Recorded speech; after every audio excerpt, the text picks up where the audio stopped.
your singles run, and there was so many times where they did push you and wanted to, or almost push you to things. And one of the big ideas, or I think Dave Meltzer had reported at the time, is that you were scheduled to win the SmackDown Money in the Bank the year that Daniel Bryan won it, which would be in 2011. I think 11.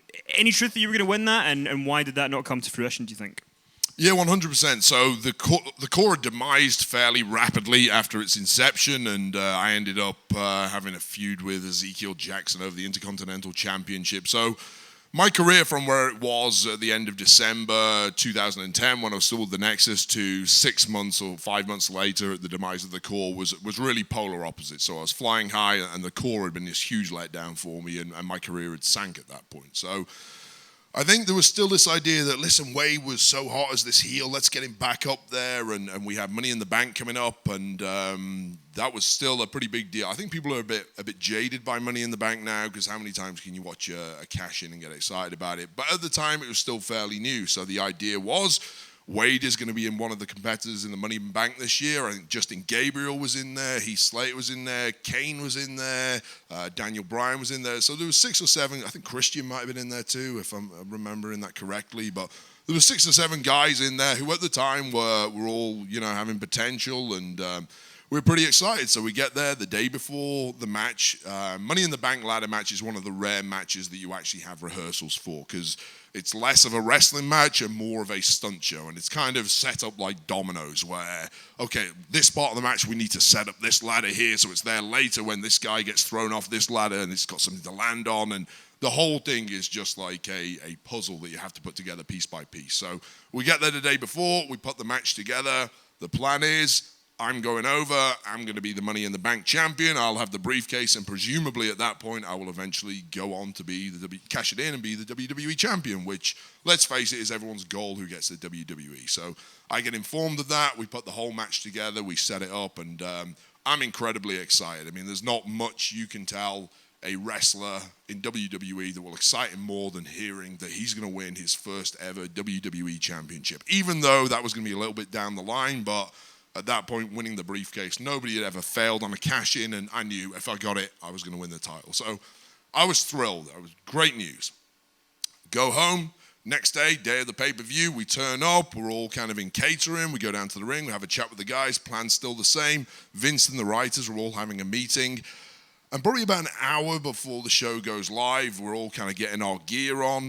Dean Malenko, who is the agent for the match, comes out, okay, guys, I need to get all the guys for this match together just so we can go through a few things.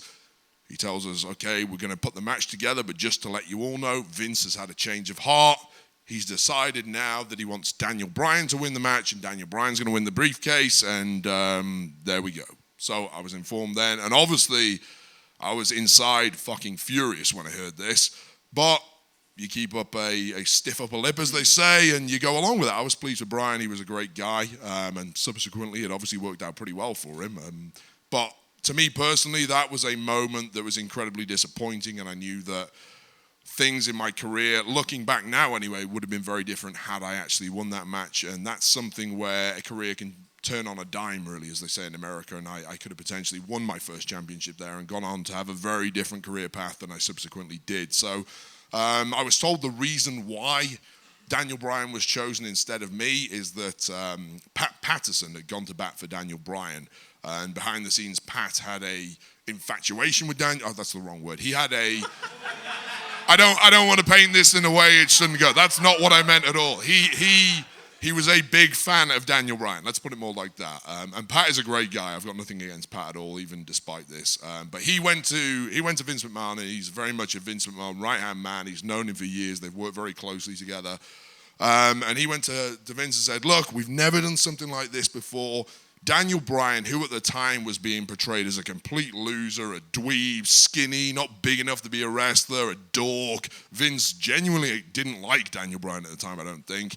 How about this? We've never done it before. Daniel Bryan wins the Money in the Bank briefcase. He goes on this run where he keeps losing all the way to WrestleMania, but he decides to cash it in prior to WrestleMania and say, whoever's the champion, I want a match with you at WrestleMania. He's going to do it the noble way. He's not going to do it the way where the bad guys come in just after the babyface has been beaten up for 30 minutes. Now I'm cashing it in, the Edge type cash in. He's going to do it the right way, and he's going to announce it, and he's going to go all the way to WrestleMania. And what a great story it is about overcoming the odds and the underdog and the unlikely hero. And Vince buys it. Vince likes the idea, and there we go. So Daniel was given the Money in the Bank briefcase because of that. And part of the thing that really annoys me about it now is that that's not how it went at all. If you remember how it went, pretty soon afterwards, Daniel Bryan became a heel and the cheat, and he cashed it in on Big Show with a kind of Edge-type cash-in. So it was given to Daniel because of this storyline that Vince bought into, and it's really indicative of Vince's kind of mindset, how quickly he changes his mind on things that,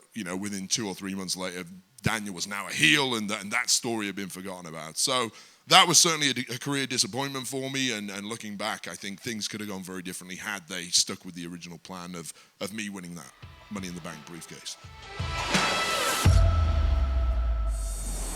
So I didn't say anything. I just looked at Bray Wyatt, and he kind of shrugged his shoulders. We all knew something bad was about to happen, and we were just waiting. We were frozen in time, and suddenly all you hear is, "Are you trying to see my fucking penis?"